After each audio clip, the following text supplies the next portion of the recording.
स्वागत है आप सबका द पीसीएस ब्लूप्रिंट चैनल में।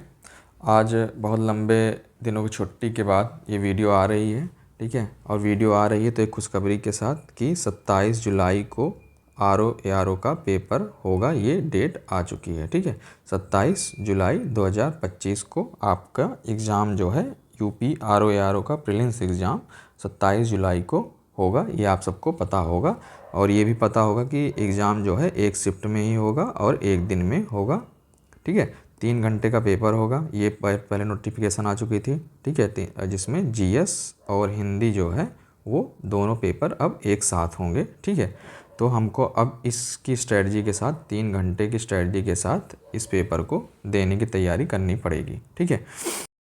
तो आज के वीडियो में हम एक इम्पॉर्टेंट सब्जेक्ट पे बात करेंगे, ज्योग्राफी पे, ठीक है।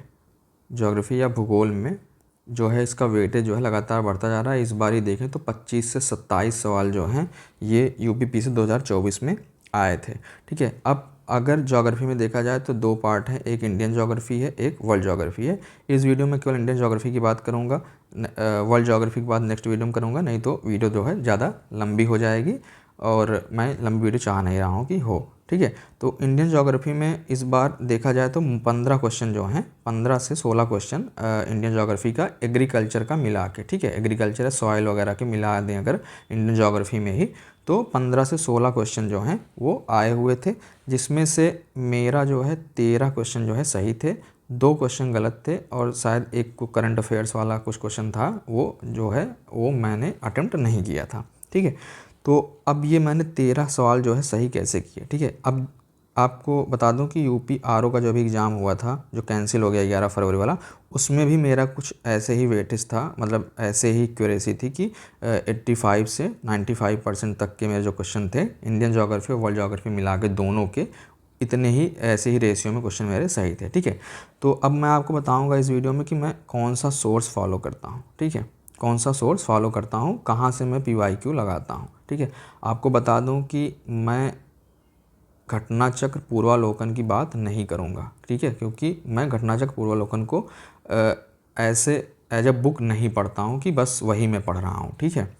तो ऐसा मैं ये भी नहीं कह रहा हूँ कि मैं कि घटना चक्र से सवाल नहीं आए हैं या PYQ से सवाल नहीं आए, मैं ये नहीं कह रहा हूँ। मैं कह रहा हूँ कि मैं जो सोर्स फॉलो करता हूँ उससे मेरे कितने सवाल सही होते हैं और कैसे मैं उसको सवाल को अटेम्प्ट करता हूँ कि जो सवाल मेरे सही होते हैं इस एक्यूरेसी के साथ, ठीक है। तो शुरू करते हैं। तो मैं सबसे पहले क्वेश्चन आपको बताऊंगा कैसे मैंने अटेम्प्ट किए हैं, किस टाइप के क्वेश्चन थे, और उसके बाद लास्ट में सारे क्वेश्चन को एक साथ मिला के किस सोर्स से था या जो मेरा सोर्स है उसको मैं आपको बताऊंगा, ठीक है। तो जैसे पहला क्वेश्चन देखा जाए तो कैनाल्स दिया था, लिस्ट था और उसको कॉलम मैच करना था और रिवर्स दिया था। अब अगर मैं देखा जाए तो मैं इस इंदिरा गांधी कैनाल के बारे में जानता था, इसको मतलब सभी जानते हैं, एक नॉर्मल GK टाइप का क्वेश्चन है, ये सब बुक में दिया रहता है, ठीक है। तो ये इसको मुझे पता था कि D का इसका जो है 3 होगा, तीनों नदियों पे है ये, ठीक है। D का 3 अगर हम देखें तो एक ऑप्शन था, उससे ही मेरा आंसर निकल गया था, लेकिन फिर भी मैंने A ऑप्शन से जो है इसको क्लियर किया। बारी दो आप मतलब कि B से ब्यास और R से रावी, ठीक है। तो इससे A का 4 हो गया था, ठीक है। तो इससे मेरा ये आंसर निकल गया। बाकी दोनों मैंने देखे ही नहीं, वैसे भी और कंफर्म करने के लिए मैंने गुड़गांव, अगर देखा जाए गुड़गांव सिटी जो है वो यमुना रिवर के किनारे है, ठीक है। तो मैंने ऐसे इससे भी थोड़ा ट्रिक लगा दिया कि C का 2 है, तो इससे भी मैं और श्योर हो गया था कि मेरा ऑप्शन जो है A होगा, ठीक। उसके बाद अगला क्वेश्चन देखें तो ये आया था सॉइल पे, ठीक है। सॉइल पे इस बार 3 क्वेश्चन आए थे शायद। इसमें था कॉटन जो है ये खरीफ क्रॉप है, ठीक है। तो ये पता होता है कि हम जब राबी खरीफ क्रॉप और जायद क्रॉप पढ़ते हैं तो उसमें हम पढ़ते हैं कि कौन सी क्रॉप कौन से कैटेगरी में आती हैं। अब जो सेकंड क्वेश्चन था इसमें ये ट्रिकी था, ठीक है। अब ये किससे होगा, बुक रीड करने से। कौन सी बुक, मैं अभी बताऊँगा एक ही बार में आपको पूरे क्वेश्चन का कौन से बुक से थे, ठीक है। अब इसमें मैंने ये था कॉटन क्रॉप जो है इसमें अमाउंट ऑफ रेनफॉल पूछा था। अब मुझे पता है कॉटन क्रॉप जो है ब्लैक सॉइल में होती है, ठीक है। ब्लैक सॉइल में कॉटन होती है, तो अब ब्लैक सॉइल को जो है पानी मॉडरेट अमाउंट में चाहिए होता है, क्योंकि उसमें होल्डिंग कैपेसिटी ज़्यादा होती है। तो इस हिसाब से मैंने इसको मारा कि 2 भी सही होगा और पहला तो पता ही था सही होगा, तो इससे ये आंसर मेरा निकल गया, ठीक है। उसके बाद तीसरा फिर सॉइल पे आया था, सेम रेड सॉइल जो है सेकेंड लार्जेस्ट है और ये मैपिंग बेस्ड क्वेश्चन था, ठीक है। आप बहुत लोग कहेंगे इसको रट लेना था या पता होना चाहिए, ठीक है, ऐसा कुछ नहीं है। आप मैप देखेंगे, जो मैं सोर्स फॉलो करता हूँ जिस बुक को, उसमें मैप दिया हुआ है और उस मैप से ही मेरा ये सवाल जो है ये सही हुआ था, ठीक। उसके बाद अगला सवाल देखते हैं। ये एक कुछ शायद ये करंट अफेयर्स का था, तो इसको मैंने अटेम्प्ट ही नहीं किया था क्योंकि ऐसे क्वेश्चन अटेम्प्ट करूँगा तो गलत ही होने के चांस ज़्यादा थे और बिना मतलब के नेगेटिव मार्क्स होते हैं मेरे, ठीक है। ये क्वेश्चन गलत है, इसको मैं अभी लास्ट में गलत वाले क्वेश्चन जो है वो बताऊँगा कैसे गलत हुए हैं, ठीक। उसके बाद था ये क्वेश्चन, सबसे इजी क्वेश्चन, ये सब इसमें देवप्रयाग, रुद्रप्रयाग, कर्णप्रयाग, टेहरी, ये कॉन्फ्लुएंसिंग रिवर या नदियों का संगम जो है ये पूछा था। तो हमको पता है कि देवप्रयाग और रुद्रप्रयाग सबको पता होता है कि देवप्रयाग जो है वो अलकनंदा और भागीरथी, और रुद्रप्रयाग जो है वो कर्णप्रयाग जो है अलकनंदा और पिंडार। मैंने ऐसे याद किया था, कर्ण पिंडार, कान में पहनते हैं ना वो जो वो ज्वेलरी, उसको पिंडार ऐसे कुछ करके बोलते हैं, मैंने कुछ ऐसे ही याद किया था। तो वो उससे मेरा सी का 1 निकल गया था। और रुद्रप्रयाग तो सबको पता ही है कि बी का जो है वो 4 होता है, तो इस हिसाब से मैंने सी आंसर ये लगा दिया, ठीक है। उसके बाद ये क्वेश्चन जो था ये बुक में बॉक्स में दिया हुआ है, ठीक है, वहाँ से ये पता था कि ये क्वेश्चन जो है इजी हो गया था मेरे लिए। वैसे भी जिसको नहीं पता था, थोड़ा सा भी दिमाग में लगाना था कि लू जो है अपने साइड या पंजाब या बिहार में चलती है, ठीक है, यूपी रीजन में चलती है या नॉर्थ इंडिया में ज़्यादा चलती है। तो अगर डी का 1 लगाए थे तो भी ये आंसर जो है एक ही बार में एक ही ऑप्शन में दिया था मेरे सेट में, तो डी का 1 जो है निकल जा रहा था ऐसे। वैसे भी मुझे इसमें चारों पता थे क्योंकि ये मैं जो सोर्स फॉलो करता हूँ उसमें चारों ये लोकल स्टॉर्म जो हैं इनका एक बॉक्स में बना के दिया हुआ था, ठीक है। उसके बाद ये भी मेरा क्वेश्चन एक और गलत था, ये मैं बताऊंगा कैसे, ठीक है। उसके बाद फिर आया था एक एग्रीकल्चर का, फिर खरीफ क्रॉप, इंडिजिनस प्लांट है, खरीफ क्रॉप है, ठीक है, ये एग्रीकल्चर वाला, और एक ही मतलब ये दिया रहता है, सोर्सेज में दिया रहता है, इसको थोड़ा ट्रिक से करना था, ठीक है। तो ये भी मेरा सही था। उसके बाद था अपर गंगेटिक एग्रो क्लाइमेट रीजन, ठीक है। अब हमको पता है कि एग्रो क्लाइमेट क्या है, 15 एग्रो क्लाइमेटिक रीजन है इंडिया में। तो उसमें पूछा था central and western Uttar Pradesh. अब सेंट्रल और वेस्टर्न उत्तर प्रदेश जो है ये अपर गंगेटिक कैनाल में आता है, तो इस हिसाब से हम लगा सकते थे कि यहाँ पे जो है ग्राउंड वाटर इंटेंसिटी ज़्यादा होगी। तो ग्राउंड वाटर की इंटेंसिटी ज़्यादा है, ग्राउंड वाटर रिचार्ज ज़्यादा है, तो इरीगेशन भी यहाँ पे ज़्यादा होता है, क्रॉपिंग इंटेंसिटी भी ज़्यादा होती है। इसलिए आप सुन रहे होंगे कि वेस्टर्न यूपी और ये हरियाणा पंजाब वाले रीजन में ग्राउंड वाटर का जो है वो बहुत ज़्यादा एग्जॉस्ट हो रहा है, ख़त्म हो रहा है ग्राउंड वाटर, क्योंकि इरिगेशन बहुत तेज़ी से ज़्यादा करते हैं वो लोग, ज़्यादा डिपेंड रहते हैं इरिगेशन पे, रेनफॉल पे उतना डिपेंड नहीं रहते हैं, ठीक है। तो ये भी क्वेश्चन इसी तरीके से सही हो गया। उसके बाद था रिलेटिव ह्यूमिडिटी कॉन्सेप्ट आया हुआ था, ठीक है, बहुत मतलब अगर नहीं समझ में आता तो बहुत ही कॉम्प्लेक्स कॉन्सेप्ट है, ठीक है। अगर एक बार में आ जाए, एक बार इसका क्लियर हो जाए क्या कैसे होता है, तो बहुत ईजी हो जाता है ये क्वेश्चन सॉल्व करना, ठीक है। तो इसको मैं जब करेंगे हम लोग पूरा ज्योग्राफी साथ में, तो इसको मैं सब अच्छे से डिटेल में कॉन्सेप्ट आपको समझाऊंगा। उसके बाद दोबारा आपको कभी गलत होंगे ही नहीं ऐसे कॉन्सेप्ट वाले सवाल, ठीक है। उसके बाद आया था ये क्वेश्चन थर्मोक्लाइन, इकोक्लाइन, हेलोक्लाइन, पिक्नोक्लाइन। ये सबसे इजी क्वेश्चन था। थर्मो पता है हमको होता है टेम्परेचर से, इको मतलब इन्वायरमेंट से रिलेटेड है, हेलो मतलब पता होता है हेलाइंस या साल्ट, जैसे हमने हेलोफाइल्स बैक्टीरिया पढ़ते हैं हम, आर्की बैक्टीरिया, तो उससे ये निकल जाते हैं, ठीक है। उसके बाद इसमें बचा एक वही पिक्नोक्लाइन जो है सी वाटर डेंसिटी नहीं होता है। उसके बाद ये एल्युमिनियम प्लांट पूछा हुआ था। तो अब जैसे मुझे ये 2 पता थे, मेरे सोर्स में ये 2 थे कि हीराकुंड और बेलागवी जो है ये मुझे पता थे कि उड़ीसा और कर्नाटका में है, ठीक है। ये दोनों मुझे नहीं पता थे, 50-50 था इसमें मैं। तो मैंने ऐसे किया इसको कि अलुपुरम जो है केरला जैसे नाम, ऐसे ही अलुपुरम टाइप के नाम होते हैं केरला में, तो मैंने इसमें ए लगा दिया, रिस्क लिया, और जो है सही हो गया मेरा कि ये मोरी जो है छत्तीसगढ़ में नहीं है। उसके बाद था कि नेशनल पार्क और यूनियन नहीं, ये तो इन्वायरमेंट का सवाल हो गया। इसको इन्वायरमेंट वाले क्वेश्चन जब बताऊंगा कैसे कौन सा सोर्स है तो मैं वहाँ पे बताऊंगा आपको। उसके बाद सबसे इजी क्वेश्चन आया था the Himalayas are still rising. ये तो सबको ही पता होता है, तो ये बहुत इजी क्वेश्चन था।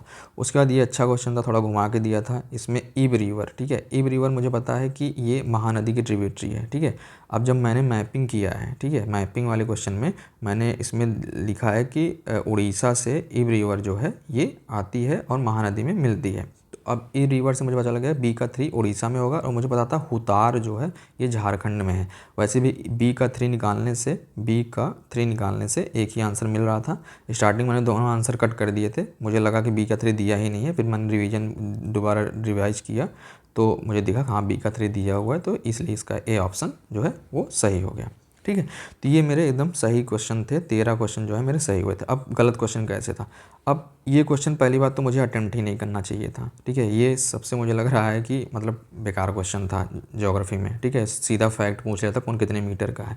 अब इसमें मैंने कुछ मुझे लग रहा है दिमाग में आया, कोई पास मुझे लग रहा था बहुत ऊंचा होगा, वैसे मैंने लगाया और ये गलत हो गया मेरे साथ। तो ये ऐसे क्वेश्चन जो है नहीं करने चाहिए, ये मैं गलत करके मतलब ये अटेम्प्ट करके ही मैंने गलती कर दी, तो गलत तो होना ही था। ठीक है, एक क्वेश्चन गलत हुआ था मेरा और एक क्वेश्चन ये गलत हुआ था। ठीक है, इसमें था कि cultivated area of some country दिया था, उसमें पूछा था कि comparison of to USA, China, Japan, India has highest geographical area under cultivation. ठीक है, तो ये पता है कि हमारे पास अंडर कल्टिवेशन जो है एरिया जो है ज़्यादा है, भले कल्टिवेशन उतना ज़्यादा हम कर नहीं पा रहे हैं। ठीक है, तो ये मुझे पता था कि ये सही है। अब ये स्टेटमेंट भी सही था, लेकिन मैंने यहाँ पे ओवर थिंकिंग करके ज़्यादा दिमाग लगा लिया कि इंडिया जो है सब ट्रॉपिकल रीजन में आता है, तो यहाँ पे तो ट्रॉपिकल लिखा हुआ है, तो इसलिए इस स्टेटमेंट गलत होगा। अब यहाँ पे इतना मुझे बीरबल खिचड़ी नहीं बनानी थी कि ठीक है कि ट्रॉपिकल दिया है तो नहीं सब ट्रॉपिकल में ही जाओ। ठीक है, इसलिए ये स्टेटमेंट मेरा गलत हो गया, मैंने गलत कर दिया और इस आंसर भी मेरा ये गलत हो गया मेरा क्वेश्चन। ठीक है, तो इससे मतलब मुझे बताया ओवर थिंकिंग नहीं करनी है। ठीक है, बीरबल खिचड़ी नहीं बनानी है कि इसका है तो ऐसे है, तो मतलब घुमाना नहीं है, सीधा एक स्ट्रेट लाइन में सोचना है और वही आंसर एक बार में जो आ जाए वही करना है, उसमें बहुत दिमाग नहीं लगाना है। ठीक, तो अब अगर मतलब करें तो आप देख रहे होंगे कि मेरे 15 में से जो हैं 13 सवाल जो हैं सही थे, 2 गलत थे। ठीक है, एक तो गलत हुआ जो अटेम्प्ट ही नहीं करना चाहिए था, और एक तो मैंने ओवर थिंकिंग से गलत कर दिया। अब बात करें ये क्वेश्चन सही कैसे हुए, कौन से सोर्स से, तो सबसे पहले मेरी बेसिक जो बुक है मैं जो कई बार पढ़ चुका हूँ वो है NCERT 11th और 12th की। ठीक है, एक आती है 11th में फिजिकल ज्योग्राफी करके। ठीक है, फिजिकल ज्योग्राफी चाहे हिंदी की हो चाहे इंग्लिश की हो, दोनों सेम कंटेंट है।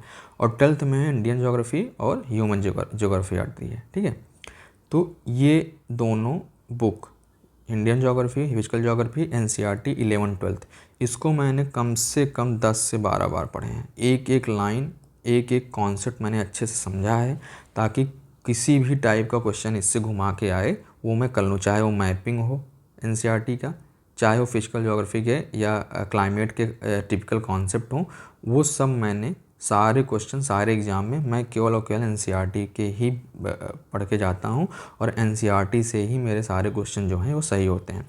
आप चाहे ये क्वेश्चन देख लें, कॉटन मोस्टली खरीफ क्रॉप, ये वाला रेड सॉइल्स वाला, ये मैप में दिया हुआ है सॉइल चैप्टर में। ठीक है, मैप दिया हुआ है इंडिया का, उसमें कौन सी सॉइल कहाँ पाई जाती है, वहाँ से मिल जाएगा आपको।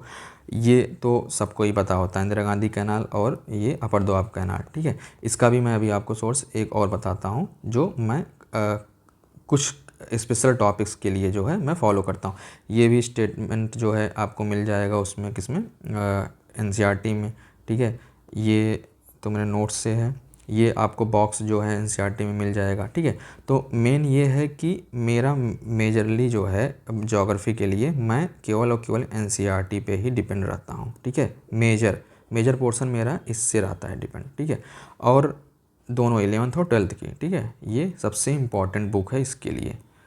अगर आपको अच्छे से सारे कॉन्सेप्ट क्लियर करने हैं तो आपको ये बुक पढ़नी चाहिए। ठीक है, दूसरा मैं कुछ टॉपिक्स, स्पेशल टॉपिक्स के लिए या मिसलेनियस क्वेश्चन जैसे कह लें, या जैसे रिवर्स हो गए, ठीक है, माउंटेन्स हो गए, कैनाल्स हो गए, ठीक है, और कुछ स्पेशल टॉपिक्स जो हो गए, उसके लिए मैंने PYQ बेस्ड अपने नोट्स तैयार किए हुए हैं। ठीक है, इसमें मैंने PYQ से जितने क्वेश्चन आ सकते हैं इन फ्यूचर, ठीक है, वो सब मैंने अपना नोट्स एक ही बार तैयार कर लिया है। और आप यकीन नहीं मानेंगे, हमेशा इसी नोट्स से ही हर एक सवाल, चाहे वो रिवर्स हो, चाहे किसी भी टाइप की रिवर्स आ जाए। इस बार जो वर्ल्ड ज्योग्राफी में रिवर आई, मेकॉन्ग रिवर आई थी, और एक रसिया की रिवर आई थी, वो सब मतलब आपको मैं नोट्स दिखाऊंगा अपने, उस सब आपको इसी नोट्स में मुझे मिल जाती हैं। मतलब वो मैंने अच्छे से एक बार पूरा डिटेल में टाइम देके बना लिया है नोट्स। ठीक है, मैं बार बार बस इसी अपने नोट्स को रिवाइज करता हूँ इन स्पेशल टॉपिक्स के लिए। ठीक है, बाकी कॉन्सेप्ट और टेक्स्ट बुक जो है वो मेरा मेन होता है NCERT। ठीक है, तो अब मैं आपको ये सब बातें बता इसलिए रहा हूँ कि एक ही सोर्स आपको रखना है और उसका मल्टीपल रिवीजन करना है। आप 4 बार, 5 बार, 10 बार, 15 बार जितनी बार करेंगे उतना आपके लिए अच्छा होगा और उतने ज़्यादा एक्यूरेसी आपकी होगी क्वेश्चन सही करने के लिए। अगर आप घटना चक्र फॉलो कर रहे हैं तो आप घटना चक्र फॉलो करें, लेकिन आपको कॉन्सेप्ट पता होने चाहिए, ठीक है। उससे अगले एग्ज़ाम में क्या क्वेश्चन बन सकते हैं वो आपको आना चाहिए। आप क्वेश्चन रट के जाएंगे, जरूर नहीं वही क्वेश्चन सेम रिपीट कर जाए। इस बार यूपीपीएससी 2024 में अच्छे क्वेश्चन थे, ठीक है, कॉन्सेप्चुअल क्वेश्चन थे और घुमा के आए हुए थे, मैपिंग बेस्ड क्वेश्चन आए हुए थे। तो वो एक बार आपको डिटेल में अच्छे से करना पड़ेगा। एक बार टाइम दे के कर लीजिए, वो आपका हमेशा के लिए हो जाएगा। जैसे अभी आप देखेंगे कि आरओ के लिए 4 महीने का टाइम है, तो आपके पास बहुत इनफ टाइम है कि आप 20 दिन में एनसीईआरटी जो है काफ़ी अच्छे से ख़त्म कर सकते हैं, ठीक है। बाकी आप लोग मेरे साथ अगर जुड़े रहेंगे इस चैनल पे, तो मैं आप लोगों की पूरी सहायता करूँगा, जैसे मतलब कि आपकी एक्यूरेसी जो है अच्छी हो, ठीक है। मैं आपको सारे कॉन्सेप्ट अच्छे से समझा दूँगा। मैं आपको सारे रिवर्स, सारे पोर्ट्स, सारे कैनाल, सारे माउंटेन्स, ये सब मैं आपको क्लास में ही मैप के थ्रू, ठीक है, याद करवा दूँगा।